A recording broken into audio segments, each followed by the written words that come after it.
Hello friends, welcome to my channel heaven of spices ಮಸಾಲೆಗಳ ಸ್ವರ್ಗ. ಇವತ್ತು ವೆಜ್ ಕೊಲ್ಹಾಪುರಿ ಮಾಡೋಣ. ಅದ್ರ ಜೊತೆ ಮಂಗಳೂರು ಬನ್ಸ್ ಅಥವಾ ಬನಾನಾ ಬನ್ಸ್ ಅಂತ ಏನ್ ಹೇಳ್ತಾರೆ, ಇದೆರಡು ರೆಸಿಪಿನ ಇವತ್ತು ಮಾಡೋಣ. ನಾನಿಲ್ಲಿ ಒಂದು 10 ರಿಂದ 12 ಬಾಳೆಹಣ್ಣು ತಗೊಂಡಿದ್ದೀನಿ. ಇದು ಚಿಕ್ಕ ಸೈಜ್ ಆಗಿರೋದ್ರಿಂದ ಜಾಸ್ತಿ ತಗೊಂಡಿದ್ದೀನಿ. ದೊಡ್ಡ ಸೈಜ್ ಆದ್ರೆ 4 ರಿಂದ 5 ಆದ್ರೆ ಸಾಕಾಗುತ್ತೆ. ಹಣ್ಣಾಗಿರೋಂಥ ಬಾಳೆಹಣ್ಣೆ ತಗೊಳ್ಳಿ. ಇಲ್ಲಿ ಒಂದು 3 ರಿಂದ 4 ಟೇಬಲ್ ಸ್ಪೂನ್ ಅಷ್ಟು ಸಕ್ಕರೆ ಹಾಕೊಳ್ಳೋಣ. ಹಾಗೆ ಒಂದು ಚಮಚದಷ್ಟು ಜೀರಿಗೆ. ಇದಕ್ಕೆ ಎಷ್ಟು ಚೆನ್ನಾಗಿ ಹಣ್ಣಾಗಿರೋದು ಅಂತ ತಗೊಳ್ತೀರೋ ಅಷ್ಟು ಚೆನ್ನಾಗಿ ಬರುತ್ತೆ ರೆಸಿಪಿ. ಹಾಗೆ ಇದಕ್ಕೆ ಸಕ್ಕರೆ ಹಾಕೋದು ಕಂಪಲ್ಸರಿ ಹಾಕ್ಲೇಬೇಕು, ಯಾಕಂದ್ರೆ ಸ್ವಲ್ಪ ಸಿಹಿ ಇದು ಟೇಸ್ಟ್ ಬರುತ್ತೆ ಇದು. ಹಾಗೆ ಒಂದು 1/4 ಕಪ್ನಷ್ಟು ಸಕ್ಕರೆ ಮೊಸರು ಹಾಕೊಳ್ಳೋಣ. ಮೊಸರು ಹಾಕೊಂಡ ನಂತರ ಒಂದು 1/4 ಚಮಚದಷ್ಟು ಬೇಕಿಂಗ್ ಸೋಡಾ, ಹಾಗೆ ರುಚಿಗೆ ತಕ್ಕಷ್ಟು ಉಪ್ಪು ಹಾಕೊಂಡ ನಂತರ ಇದನ್ನ ಚೆನ್ನಾಗಿ ಮಿಕ್ಸ್ ಮಾಡ್ಕೊಳ್ಳೋಣ. ಮಿಕ್ಸ್ ಮಾಡ್ಕೊಂಡ ನಂತರ ಇದಕ್ಕೆ ಒಂದು 1/4 kg ಅಷ್ಟು ಮೈದಾ ಹಿಟ್ಟು ಹಾಕೊಳ್ಳೋಣ. ಬೇಕು ಅಂದ್ರೆ ನೀವು ಅರ್ಧ ಗೋಧಿ ಹಿಟ್ಟು ಅರ್ಧ ಮೈದಾ ಹಿಟ್ಟು ತಗೊಳ್ಬೋದು, ಅಥವಾ ಪೂರ ಗೋಧಿ ಹಿಟ್ಟಿಂದನೂ ಮಾಡ್ಬೋದು, ಅಥವಾ ನಂತರ ಮೈದಾ ಹಿಟ್ಟಿಂದನೂ ಮಾಡ್ಬೋದು. ನಿಮ್ಗೆ ಯಾವ್ದು ಬೇಕೋ ಆ ರೀತಿಯಾಗಿ ಆ ಹಿಟ್ಟು ತಗೊಂಡು ಮಾಡ್ಕೊಳ್ಳಿ. ಹಿಟ್ಟನ್ನ ಕಲಸ್ಕೊಳ್ಳೋಣ. ಇದಕ್ಕೆ ನೀರೆಲ್ಲ ಏನಕ್ಕಿಲ್ಲ, ಇಷ್ಟಕ್ಕೆ ಸಮ ಆಯ್ತು. ಅಕಸ್ಮಾತ್ ಆಗಿ ಏನಾದ್ರು ನಿಮ್ಗೆ ತುಂಬಾ ಮೆತ್ತಗೆ ಅನಿಸ್ತಾ ಇದೆ ಅಂದ್ರೆ ಸ್ವಲ್ಪ ಹಿಟ್ಟು ಸೇರಿಸ್ಕೊಳ್ಳಿ. ಗಟ್ಟಿ ಅನಿಸ್ತಾ ಇದೆ ಅಂದ್ರೆ ಸ್ವಲ್ಪ ನೀರ್ನ ಸಿಮಿಸ್ಕೊಂಡು ಹಿಟ್ಟನ್ನ ಕಲಿಸ್ಕೊಳ್ಳಿ. ಇದು ಸ್ವಲ್ಪ ರಾತ್ರಿ ಕಲಸಿದಾಗ ಸ್ವಲ್ಪ ಮೆತ್ತಗೆ ಗಟ್ಟಿಯಾಗಿ ಕಲಸಿಡಿ, ಯಾಕಂದ್ರೆ ಬೆಳಗ್ಗೆ ತನಕ ನೆನೆಯೋದ್ರಿಂದ ಇದು ಮತ್ತೆ ಮೆತ್ತಗಾಗುತ್ತೆ. ಹಾಗಾಗಿ ತುಂಬಾ ಗಟ್ಟಿಯಾಗಿ ಕಲ್ಸೋದ್ ಬೇಡ, ತುಂಬಾ ಮಿದುವಾಗೂ ಕಲ್ಸೋದ್ ಬೇಡ. ನೋಡ್ಕೊಂಡು ಸ್ವಲ್ಪ ಚಪಾತಿ ಹಿಟ್ಟಿನ ಅದಕ್ಕೆ ಕಲ್ಸಿಟ್ಟಿರಿ, ಬೆಳಗ್ಗೆ ಕದ್ ಸರಿಯಾಗಿರುತ್ತೆ. ಒಂದು ಚಮಚದಷ್ಟು ಎಣ್ಣೆ ಹಾಕೊಂಡು ಇನ್ನೊಂದ್ಸರಿ ಚೆನ್ನಾಗಿ ನಾದಿ ಇದನ್ನ ಒಂದು ರಾತ್ರಿ ಪೂರ ನೆನೆ ಇಡೋಣ. ರಾತ್ರಿ ಪೂರ ಆಗಿಲ್ಲ ಅಂದ್ರೆ ಅಟ್ಲೀಸ್ಟ್ ಒಂದು 7 ರಿಂದ 8 ತಾಸು ನೆನೆಸಿ ಮಾಡಿರೋ ತುಂಬಾ ಚೆನ್ನಾಗಿ ಬರುತ್ತೆ. ಈಗ ವೆಜ್ ಕೊಲ್ಹಾಪುರಿ ರೆಸಿಪಿಗೆ ರೆಡಿ ಮಾಡೋಣ. ಒಂದು ಅರ್ಧ ಕಪ್ ಅಷ್ಟು ಕ್ಯಾರೆಟ್ ತಗೊಂಡಿದ್ದೀನಿ. ಹಾಗೆ ಕ್ಯಾಬೇಜು, ಗೋಬಿ, ಬೀನ್ಸು, ದಪ್ಪ ಮೆಣಸಿನ್ಕಾಯಿ, ಆಲೂಗಡ್ಡೆ, ಹಾಗೆ 1-2 ಈರುಳ್ಳಿ ಹೆಚ್ಚಿಟ್ಕೊಂಡಿದ್ದೀನಿ. ನಾನಿಲ್ಲಿ ಗೋಬಿನ ತುಂಬಾ ಸಣ್ಣದಾಗಿ ಕಟ್ ಮಾಡ್ಬಿಟ್ಟಿದ್ದೀನಿ ಮಿಸ್ ಆಗಿ. ನೀವು ಹೂ ತರ ಬರೋ ತರ ಕಟ್ ಮಾಡ್ಕೊಳ್ಳಿ. ಇಲ್ಲಿ ಒಂದು ಬಾಣ್ಲೆಗೆ ಸ್ವಲ್ಪ ಎಣ್ಣೆ ಹಾಕೊಂಡು ಏನ್ ತರಕಾರಿ ತಗೊಂಡಿದ್ದೇವೋ ಎಲ್ಲಾ ತರಕಾರಿನೂ ನಾವಿಲ್ಲಿ ಸ್ವಲ್ಪ ಫ್ರೈ ಮಾಡ್ಕೊಳ್ಳೋಣ, ಸ್ವಲ್ಪ ಕ್ರಂಚಿನೆಸ್ ಬರ್ಲಿ ಅಂತ. ನಾನಿಲ್ಲಿ ಏನು ಬಟಾಣೆ ತಗೊಂಡಿದ್ದೀನಿ, ಅದು ನೆನ್ಸಿ ತಗೊಂಡಿರೋಂಥ ಬಟಾಣಿ. ಒಂದು ಅರ್ಧ ಕಪ್ನಷ್ಟು ಬಟಾಣೆ ತಗೊಂಡಿದ್ದೀನಿ. ಅಕಸ್ಮಾತ್ ನಿಮಗೆ ಏನಾದ್ರು ಫ್ರೆಶ್ ಆಗಿರೋಂಥ ಬಟಾಣೆ ಸಿಕ್ತಂದ್ರೆ ಅದನ್ನ ಉಪಯೋಗಿಸಿ, ಅಥವಾ ಆ ಬಟಾಣೆ ಸಿಕ್ಕಿಲ್ಲ ಅಂದ್ರೆ ಮನೇಲಿ ಏನು ಒಣಗಿರೋಂಥ ಬಟಾಣಿ ಕಾಳಿರುತ್ತೆ, ಅದನ್ನ ರಾತ್ರಿ ನೆನೆಸಿ ಆ ಬಟಾಣಿ ಕಾಳು ಕೂಡ ನೀವು ಬಳಸ್ಬೋದು. ಚೆನ್ನಾಗಿ ಸ್ವಲ್ಪ ಫ್ರೈ ಮಾಡ್ಕೊಳ್ಳೋಣ. ಇದು ಫ್ರೈ ಮಾಡಿ ತೆಕ್ಕೊಂಡಾಗಿದ ನಂತರ ದಪ್ಪ ಮೆಣಸಿಕಾಯಿ, ಹಾಗೆ ಈರುಳ್ಳಿ ಏನು ನಾವು ಈ ರೀತಿ ಸ್ಕ್ವೇರ್ ಶೇಪ್ ಅಲ್ಲಿ ಕಟ್ ಮಾಡಿದೀವಿ, ಈ ಈರುಳ್ಳಿನ ಹಾಕೊಂಡು ಫ್ರೈ ಮಾಡ್ಕೊಳ್ಳೋಣ. ಎಷ್ಟೆಷ್ಟು ಮೆಜರ್ಮೆಂಟ್ ಅಂತ ಇನ್ನೊಂದ್ಸರಿ ನಾನು ಡಿಸ್ಕ್ರಿಪ್ಷನ್ ಅಲ್ಲೂ ಹಾಕಿರ್ತೀನಿ, ಚೆಕ್ ಮಾಡ್ಕೊಳ್ಳಿ. ಆಲೂಗಡ್ಡೆನು ಅದೇ ರೀತಿ, ಗೋಬಿ, ಆಲೂಗಡ್ಡೆ, ಕ್ಯಾಬೇಜು ಏನೇನ್ ತರಕಾರಿ ತಗೊಂಡಿದೀವೋ ಎಲ್ಲದನ್ನು ಇದೇ ರೀತಿಯಾಗಿ ಫ್ರೈ ಮಾಡ್ಕೊಳ್ಳೋಣ. ಎಲ್ಲ ಹುರಿದಾಗಿದ ನಂತರ ಇದನ್ನ ಸಪ್ರೇಟ್ ಆಗಿ ಒಂದು ಕಡೆ ತೆಗೆದಿಟ್ಕೊಂಡು ಈಗ ನಾವು ಇದಕ್ಕೆ ಬೇಕಾಗಿರೋಂಥ ಗ್ರೇವಿಗೆ ಮಸಾಲ ರೆಡಿ ಮಾಡ್ಕೊಳ್ಳೋಣ. ನಾನಿಲ್ಲಿ 1 ಚಮಚದಷ್ಟು ಎಣ್ಣೆ ಹಾಕೊಂಡಿದ್ದೀನಿ. ಹೀಟ್ ಆಗಿದ ನಂತರ ಇದಕ್ಕೆ ಚಕ್ಕೆ, ಲವಂಗ, ಕಾಳು ಮೆಣಸು ಹಾಕೊಳ್ತಾ ಇದ್ದೀನಿ. ಸ್ವಲ್ಪ ಎಣ್ಣೆ ಕಾದಿದ ನಂತರ 1-2 ನಿಮಿಷ ಬಿಟ್ಟು ನಂತರ ಇದಕ್ಕೆ ಮಿಕ್ಕಿರೋಂಥ ಪದಾರ್ಥಗಳನ್ನ ಹಾಕೊಳ್ಳೋಣ. ನಿಮಗೆ ಕಪ್ಪು ಏಲಕ್ಕಿ ಹಾಗೆ ಹಸಿರು ಏಲಕ್ಕಿ 2 ಸಿಕ್ಕರೆ 2 ಹಾಕೊಳ್ಳಿ. 2 ಸಿಕ್ಕಿಲ್ಲ ಅಂದ್ರೆ ಹರಿ ಇಲಾಚಿ ಅಂತ ಏನ್ ಹೇಳ್ತಾರೆ, ಹಸಿರು ಏಲಕ್ಕಿ ಬರುತ್ತೆ, ಅದೊಂದೇ ಹಾಕೊಳ್ಳಿ. ಹಾಗೆ 1 ಚಮಚದಷ್ಟು ಜೀರಿಗೆ ಹಾಕೊಳ್ಳೋಣ. ಹಾಗೆ 1 ಟೇಬಲ್ ಸ್ಪೂನ್ ಅಷ್ಟು ನಾವಿಲ್ಲಿ ಕೊತ್ತಂಬರಿ ಕಾಳು ಹಾಕೊಳ್ಳೋಣ. ಹಾಗೆ ಮೆಣಸಿಕಾಯಿ ಹಾಕೊಳ್ಳೋಣ. ಮೆಣಸಿಕಾಯಿ ಇಲ್ಲಿ ತುಂಬಾ ಖಾರ ಇರೋಂಥದ್ದು ಹಾಗೆ ಕಲರ್ಗೋಸ್ಕರ ಎರಡೂನು ಮಿಕ್ಸ್ ಮಾಡಿ ಹಾಕೊಂಡಿರೋದು. 2 ಇಲ್ಲಾಂದ್ರೆ ನಿಮ್ಮ ಹತ್ರ ಯಾವ್ದಿದೆ ಅದನ್ನೇ ಹಾಕೊಳ್ಳಿ. ಹಾಗೆ 1 ಚಮಚದಷ್ಟು ಕಸಕಸೆ ಹಾಕೊಳ್ತಾ ಇದ್ದೀನಿ. ಇಷ್ಟನ್ನು ಚೆನ್ನಾಗಿ ಹುರ್ಕೊಳ್ಳೋಣ 1-2 ಸೆಕೆಂಡ್. ಹಾಗೆ ಇದಕ್ಕೆ ಹಸಿ ಕೊಬ್ಬರಿ ಕೂಡ ಹಾಕೊಳ್ಳೋಣ. ಹಸಿ ಕೊಬ್ಬರಿ ಹಾಕೊಂಡು ಈ ಕೊಬ್ಬರಿ ಸ್ವಲ್ಪ ಕೆಂಪುಗಾಗೋವರೆಗೂ ಹುರ್ಕೊಳ್ಳೋಣ.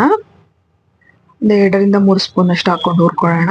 ಹಾಗೆ ಇದಕ್ಕೆ ಬೇಕಾಗಿರೋಂಥ ಟೊಮೊಟೊನ ಪ್ಯೂರಿ ಮಾಡ್ಕೊಳ್ಳೋಣ. 7-8 ಟೊಮೊಟೊ, ಹಾಗೆ 7-8 ಗೋಡಂಬಿನ ಬೇಯಿಸಿ ಇದ್ರಲ್ಲಿ ಹಾಕೊಂಡು ರುಬ್ಕೊಂಡಿದ್ದೀನಿ. ಹಾಗೆ ಅವಾಗಲೇ ಏನು ನಾವು ಎಲ್ಲ ಮಸಾಲೆ ಹುರ್ಕೊಂಡಿದ್ವಿ ಆ ಮಸಾಲೆ ಕೂಡ ರುಬ್ಕೊಳ್ಳೋಣ. ಟೊಮೊಟೊ ಪ್ಯೂರಿ ಹಾಗೆ ಈ ಗ್ರೇವಿದ್ ಮಸಾಲ ಸಪ್ರೇಟ್ ಆಗಿ ರುಬ್ಕೊಳ್ಳಿ. ಸ್ವಲ್ಪ ನೀರು ಹಾಕೊಂಡು ಇದು ರುಬ್ಕೊಳ್ಳೋಣ. ಈಗ ಗ್ರೇವಿ ಮಾಡಕ್ ಇಟ್ಕೊಳ್ಳೋಣ. ಒಂದು ಬಾಣಲೆಗೆ 1 ಸ್ಪೂನ್ ಅಷ್ಟು ಎಣ್ಣೆ ಹಾಕೊಳ್ಳೋಣ, 1 ಟೇಬಲ್ ಸ್ಪೂನ್ ಅಷ್ಟು. ಇದು ಸ್ವಲ್ಪ ಸ್ಪೈಸಿ ಜಾಸ್ತಿ ಇರುತ್ತೆ, ಯಾಕೆಂದ್ರೆ ಬಹಳ ತರಕಾರಿ ಆಗಿರೋದ್ರಿಂದ ಒಂಥರ ತಿನ್ನೋದಕ್ಕೆ ಕಷ್ಟ ಆಗುತ್ತೆ ಸೊಪ್ಪೆ ಆದ್ರೆ. ಅದರಿಂದ ಸ್ವಲ್ಪ ಖಾರ ಜಾಸ್ತಿ ಇರುತ್ತೆ. ನಿಮಗೆ ಖಾರ ಇಷ್ಟ ಇಲ್ಲ ಅಂದ್ರೆ ಸ್ವಲ್ಪ ಖಾರ ಕಡಿಮೆ ಮಾಡ್ಕೊಳ್ಳಿ. ಎಣ್ಣೆ ಕಾದಿದ ನಂತರ ಜೀರಿಗೆ, 1 ಪಲಾವ್ ಎಲೆ, 1-2 ಕೆಂಪು ಮೆಣಸಿಕಾಯಿ ಹಾಕೊಳ್ಳೋಣ. ನೀವು ಡ್ರೈ ಚಿಲ್ಲಿ ಆದ್ರೂ ಹಾಕೊಳ್ಬಹುದು ಅಥವಾ ಈ ತರ ಕೆಂಪು ಮೆಣಸಿಕಾಯಿ ಬೇಕಾದ್ರೂ ಹಾಕೊಳ್ಬಹುದು. ಹಾಗೆ ಸಣ್ಣದಾಗಿ ಕಟ್ ಮಾಡಿರೋಂತ 1-2 ಈರುಳ್ಳಿ ಹಾಕೊಳ್ಳೋಣ. ಹಾಗೆ ಸಣ್ಣದಾಗಿ ಕಟ್ ಮಾಡಿರೋಂತ ಮೆಣಸಿನ್ಕಾಯಿ, ಶುಂಠಿ ಬೆಳ್ಳುಳ್ಳಿ ಪೇಸ್ಟ್ ಹಾಕೊಂಡು 1-2 ನಿಮಿಷ ಚೆನ್ನಾಗಿ ಕೈ ಆಡ್ಕೊಳ್ಳೋಣ. ಹಾಗೆ 1/2 ಚಮಚದಷ್ಟು ಅರಿಶಿನ, 1 ಚಮಚದಷ್ಟು ಖಾರದ ಪುಡಿ ಹಾಕೊಳ್ಳೋಣ. ಕಾಶ್ಮೀರಿ ರೆಡ್ ಚಿಲ್ಲಿ ಹಾಕೊಂಡಿದ್ದೀನಿ. ನೀವು ಬೇಕು ಅಂದ್ರೆ ಮಾಮೂಲಿ ಮನೇಲಿ ಯಾವ ಖಾರದ ಪುಡಿ ಇರುತ್ತೆ ಅದನ್ನೇ ಹಾಕೊಳ್ಳಿ. ಹಾಗೆ ಅವಾಗಲೇ ಏನು ನಾವು ರುಬ್ಕೊಂಡಿದ್ವಿ ಅದು ಪೇಸ್ಟ್ ಹಾಕೊಳ್ಳೋಣ. ಈ ಪೇಸ್ಟ್ ಹಾಕೊಂಡು ಹಾಗೆ ಗ್ರೈಂಡರಿಗೆ ಸ್ವಲ್ಪ ಜಾರಿಗೆ ನೀರು ಹಾಕೊಂಡು ಆ ನೀರನ್ನು ಇದಕ್ಕೆ ಸ್ವಲ್ಪ ಸೇರಿಸ್ಕೊಳ್ಳೋಣ. ಇದು ಎಣ್ಣೆ ಬಿಡೋದಕ್ಕೆ ಶುರು ಆಗಿದ ನಂತರ ಇದಕ್ಕೆ ನಾವು ಅವಾಗಲೇ ಏನು ನಾವು ಟೊಮೆಟೊ ಗೋಡಂಬಿದು ರುಬ್ಕೊಂಡು ಪೇಸ್ಟ್ ಮಾಡ್ಕೊಂಡಿದೀವಿ ಆ ಪೇಸ್ಟ್ನ ಇದಕ್ಕೆ ಹಾಕೊಳ್ಳೋಣ. ಇದು ಸ್ವಲ್ಪ ಸ್ಪೈಸಿ ಆಗಿ ಇದ್ರೆ ಚೆನ್ನಾಗಿರುತ್ತೆ. ಸೊ ನಿಮಗೆ ಖಾರ ಹೇಗ್ ಬೇಕೋ ಹಾಗೆ ನೋಡ್ಕೊಂಡು ಅಡ್ಜಸ್ಟ್ ಮಾಡ್ಕೊಳ್ಳಿ. ಉಪ್ಪು ಹಾಕೊಳ್ಳೋಣ. ಹಾಗೆ 4-5 ಟೇಬಲ್ ಸ್ಪೂನ್ ಅಷ್ಟು ಕೆಂಪು ಮೆಣಸಿಕಾಯಿ ರುಬ್ಬಿ ನಾನಿಲ್ಲಿ ಪೇಸ್ಟ್ ಹಾಕೊಂಡಿದ್ದೀನಿ. ನಿಮಗೆ ಬೇಕಿದ್ರೆ ಹಾಕೊಳ್ಳಿ, ಬೇಡ ಅಂದ್ರೆ ಇದನ್ನು ಕೂಡ ನೀವು ಸ್ಕಿಪ್ ಮಾಡ್ಬೋದು. ಬಟ್ ಹಾಕಿದ್ರೆ ಚೆನ್ನಾಗಿರುತ್ತೆ. ಇದನ್ನ ಕುದಿಯೋದಕ್ಕೆ ಬಿಡೋಣ ಈಗ. ಹಾಗೆ ನಮ್ದು ಹಿಟ್ಟು ತುಂಬಾ ಚೆನ್ನಾಗಿ ನೆಂದಿದೆ, ಇಡೀ ರಾತ್ರಿ ನೆಂದಿದೆ. ಹಾಗಾಗಿ ಈಗ ನಾವು ನೋಡಿ ನಮ್ದು ಗ್ರೇವಿ ಕುದಿಯೋಕೆ ಶುರು ಆಗಿದೆ. ಈಗ ಅವಾಗಲೇ ಏನು ನಾವು ಹುರ್ಕೊಂಡಿದ್ವಿಲ್ಲ ತರಕಾರಿ, ಆ ಎಲ್ಲ ತರಕಾರಿನ ಹಾಕೊಂಡು ಇದನ್ನ ಬೇಯೋದಕ್ಕೆ ಬಿಡೋಣ. ಎರಡು ಒಟ್ಟೊಟ್ಟಿಗೆ ಮಾಡ್ತಾ ಇರೋದ್ರಿಂದ 2 ಒಟ್ಟೊಟ್ಟಿಗೆ ತೋರಿಸ್ತಾ ಇದ್ದೀನಿ. ಅದು ಕುದಿಯೋವರೆಗೂ ನಾವಿಲ್ಲಿ ಬನ್ಸ್ನ ರೆಡಿ ಮಾಡ್ಕೊಳ್ಳೋಣ. ತರಕಾರಿ ಆಲ್ರೆಡಿ ಅರ್ಧ ಬೆಂದಿದೆ. ಈಗ ಸ್ವಲ್ಪ ಬೆಂದ್ರೆ ಸಾಕು. ನೋಡಿ, 1 ಬೌಲ್ನಷ್ಟು ಹಿಟ್ಟನ್ನ ತಗೊಂಡು ಈ ರೀತಿಯಾಗಿ ರೋಲ್ ಮಾಡ್ಕೊಂಡು ಸ್ವಲ್ಪ ಹಿಟ್ಟನ್ನ ಸವರಿ ನಾವು ಪೂರಿ ಹದಕ್ಕೆ ಊದ್ಕೊಳ್ಳೋಣ. ಸ್ವಲ್ಪ ದಪ್ಪನೇ ಇರ್ಬೇಕಿದು. ಬನ್ಸ್ ಅಂದ್ರೆ ಬ್ರೆಡ್ ತರ ದಪ್ಪ ಇದ್ರೆ ತುಂಬಾ ಚೆನ್ನಾಗಿರುತ್ತೆ. ಹಾಗಾಗಿ ತುಂಬಾ ತೆಳ್ಳಗ್ ಮಾಡ್ಕೋಬೇಡಿ. ನಿಮಗೆ ಏನಾದ್ರು ಬೆಳಗ್ಗೆ ಹಿಟ್ಟು ತುಂಬಾ ಮಿದು ಆಗಿದೆ, ನಿಮಗೆ ಉದ್ದಕ್ಕೆ ಸರಿ ಆಗ್ತಿಲ್ಲ ಅಂದ್ರೆ ಸ್ವಲ್ಪ ಹಿಟ್ಟು ಸೇರಿಸ್ಕೊಂಡು ಹಿಟ್ಟು ಹದ ಮಾಡ್ಕೊಳ್ಳಿ. ಎಣ್ಣೆ ತುಂಬಾ ಚೆನ್ನಾಗಿ ಕಾದಿದ ನಂತರ ಈ ಪೂರಿಗಳನ್ನ 2 ಸೈಡು ಬ್ರೌನ್ ಕಲರ್ ಬರೋವರೆಗೂ ಚೆನ್ನಾಗಿ ಫ್ರೈ ಮಾಡ್ಕೊಳ್ಳಿ. ತುಂಬಾ ಚೆನ್ನಾಗಿ ಉಬ್ಬಿ ಬರುತ್ತೆ. ಇದು ತಿನ್ನೋದಕ್ಕೂ ತುಂಬಾ ಚೆನ್ನಾಗಿ ಟೇಸ್ಟ್ ಇರುತ್ತೆ, ಸ್ವೀಟ್ ಆಗಿ ಚೆನ್ನಾಗಿರುತ್ತೆ. ಮತ್ತೆ ಒಳಗಡೆನೂ ಅಷ್ಟೇ ಲೇಯರ್ ತರ ಬಂದಿರುತ್ತೆ. ನೋಡಿ ಎಷ್ಟು ಚೆನ್ನಾಗಿ ಉಬ್ಬಿ ಬಂದಿದೆ. ಸಕ್ಕರೆ ಹಾಕಿರೋದ್ರಿಂದ ತುಂಬಾ ಚೆನ್ನಾಗಿ ಕಲರ್ ಕೂಡ ಬರುತ್ತೆ. ಇದನ್ನ ನೀವು ಚಟ್ನಿ ಆಗಿ ಗ್ರೇವಿ ಜೊತೆಗೆ ಹಾಗೆ ಸಾಗಿನ ಜೊತೆಗೆ ಯಾವ್ದ್ರ ಜೊತೆ ಬೇಕಾದ್ರೂ ಸರ್ವ್ ಮಾಡ್ಬೋದು. ನಾನು ಇದಕ್ಕೆ ಕಾಂಬಿನೇಷನ್ ಆಗಿ ವೆಜ್ ಕೊಲ್ಹಾಪುರಿ ಮಾಡಿದ್ದೀನಿ. ನೋಡಿ, ನಮ್ಮೆಲ್ಲ ಬನಾನಾ ಬನ್ಸು ರೆಡಿ ಆಗಿದೆ. ಈಗ ನಾವು ಗ್ರೇವಿ ಏನ್ ಮಿಕ್ಕಿರೋ ಕೆಲಸ ಇದೆ ಅದನ್ನ ಮಾಡ್ಕೊಳ್ಳೋಣ. ನೋಡಿ, ನಮ್ದು ಬನ್ಸ್ ರೆಡಿ ಆಗೋದ್ರಲ್ಲಿ ತರಕಾರಿನೂ ತುಂಬಾ ಚೆನ್ನಾಗಿ ಬೆಂದಿದೆ. ಈಗ ಸ್ವಲ್ಪ ಪನೀರ್ ಹಾಕೊಳ್ಳೋಣ, 200 ಗ್ರಾಮ್ ಅಷ್ಟು. ಇದು ಆಪ್ಷನಲ್, ಬೇಕಿದ್ರೆ ಹಾಕೊಳ್ಳಿ, ಬೇಡ ಅಂದ್ರೆ ಸ್ಕಿಪ್ ಮಾಡಿ. ಹಾಗೆ ಸ್ವಲ್ಪ ಗರಂ ಮಸಾಲ, ಹಾಗೆ ಹೆಚ್ಚಿರೋಂಥ ಕೊತ್ತಂಬರಿ ಹಾಕೊಳ್ಳೋಣ. ಹಾಗೆ 1 ಚಮಚದಷ್ಟು ಕಸೂರಿ ಮೆಥಿ ಕೂಡ ಕ್ರಷ್ ಮಾಡಿ ಹಾಕೊಳ್ಳೋಣ. ಇಷ್ಟು ಹಾಕಿ ಒಂದ್ಸರಿ ಚೆನ್ನಾಗಿ ಮಿಕ್ಸ್ ಮಾಡೋಣ.